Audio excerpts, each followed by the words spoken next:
Hello, in this video we'll talk about modules. In the last video we saw functions. Modules can be thought as a collection of functions. The way to use a module is via an import function. For example, if we wanted to import the random module, we will import it using import random. So it gets the random module has a set of functions which are now available in our code. And the way to call a specific function would be random.ranInt. Right? So this ranInt function is the function which we have picked up from the random module. Right? Then what we can also do is we can import a specific function we want. So for example, here what we are doing is, here we imported this ranInt function, but we imported the complete module, and through the module we actually specified the function which we wanted. Now what we do here is we use a different syntax. We say from random import ranInt. So from the module import the specific function, and then we can use a specific function in our code. So this is how we have done it here.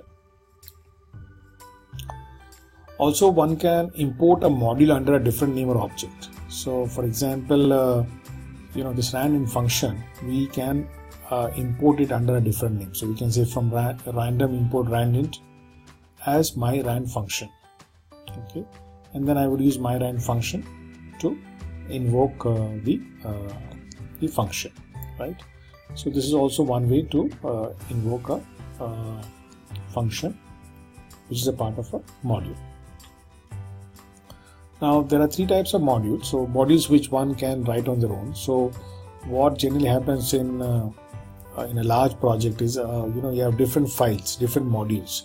So a set of related functions are put together in one module, and then they are used in other places.